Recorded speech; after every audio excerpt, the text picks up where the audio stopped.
ఆంధ్రప్రదేశ్ రాష్ట్రంలో ముఖ్యంగా ధర్మవరం నియోజకవర్గంలో మరలా ఎవరు గెలిచే అవకాశం ఉంది? ప్రస్తుతం ధర్మవరం నియోజకవర్గంలో పరిస్థితులు ఉన్నాయి. ధర్మవరం నాయకులు ఉన్నారు, వారి మాటలను తెలుసుకుని ప్రయత్నం చేద్దాం. నమస్తే సార్.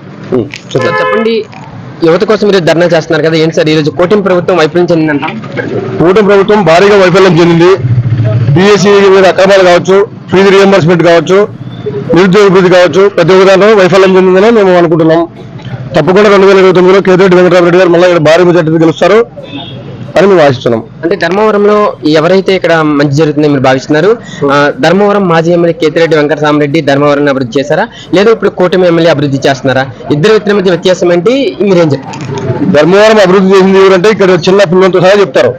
తాగునీరు కావచ్చు, రోడ్లు కావచ్చు, ప్రతి ఒక్కటి చేనేతలకు కావచ్చు, ఏ విషయంలోనే కేతిరెడ్డి వెంకటరామరెడ్డి గారే చాలా అభివృద్ధి చేశారని మేము తెలియజేస్తున్నాం. ఇక్కడ కేసులు పెడుతున్నారు కదా మాట్లాడే వ్యక్తుల పైన, అంటే ఈ కేసులకు మీరు భయపడుతున్నారా, ఏమంటారు? అట్లా కేసులు భయపడేది ఏముండదు. ఆల్రెడీ అన్ని అయిపోయినాయి, సబ్జెక్టులు పోయించినాము, అన్ని జరిగినాయి.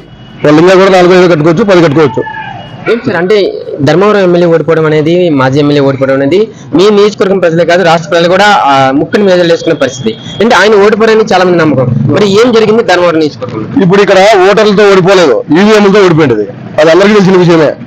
ఓటు వేసింది జనాలు తెలుసు. జనాలందరూ కూడా అంటారు మొత్తం ధర్మవరం కాన్స్టిట్యూన్సీ అంతా కేతిరెడ్డికి ఓటు వేసాను, ఎందుకు ఓడిపోయారని. ఈవీఎంలు ట్యాంపరింగ్ చేశారు, మనం ఏం జరిగేది?